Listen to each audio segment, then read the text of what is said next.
வரும் ஜூன் 12 வெள்ளிக்கிழமை வரக்கூடிய அபூர்வமான சுக்கிரவார பிரதோஷம். உங்க கடன் இமாலய அளவு இருந்தாலும் சரி, அதை சுக்கு நூறாக உடைக்கப் போகும் ரகசிய வழிபாடு இதுதான். பொதுவாகவே பிரதோஷ வழிபாடு என்பது பல கர்ம வினைகளை தீர்க்கக்கூடியது.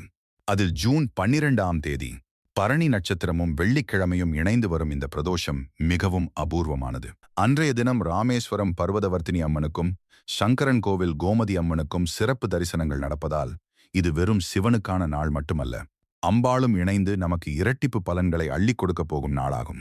குறிப்பாக அன்றைய மாலை நேர நல்ல நேரம் 4:03 மணி முதல் 5:03 மணி வரை உள்ளது.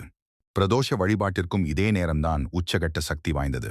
பிரபஞ்சத்தின் கதவுகள் திறந்திருக்கும் இந்த 1 மணி நேரத்தை நீங்கள் சரியாக பயன்படுத்திக் கொண்டால் வாழ்வில் மிகப்பெரிய திருப்புமுனை ஏற்படும். ஜூன் 12 மாலை சரியாக 4:03 முதல் 5:03 மணிக்குள் சிவபெருமானையும் நந்தியையும் நினைத்து உங்கள் வீட்டு பூஜை அறையில் ஒரு நெய் தீபம் ஏற்றுங்கள். அதனுடன் ஒரு வெற்றிலையில் சிறிதளவு பச்சை கற்பூரம் மற்றும் 2 ஏலக்காய் வைத்து என் பணத்தடைகள் அனைத்தும் நீங்க வேண்டும் என்று முழு ஈடுபாட்டோடு பிரார்த்தனை செய்யுங்கள். சிவனும் சக்தியும் இணைந்து அருளும் இந்த ஜூன் 12 பிரதோஷ வாய்ப்பை மிஸ் பண்ணிடாதீங்க. கமெண்ட்ல ஓம் நமசிவாய அப்படின்னு பதிவிட்டு உங்க பிரார்த்தனையை தொடங்குங்க. இந்த வீடியோவை ஷேர் பண்ணிட்டு நம்ம சேனலை சப்ஸ்கிரைப் பண்ணிக்கோங்க.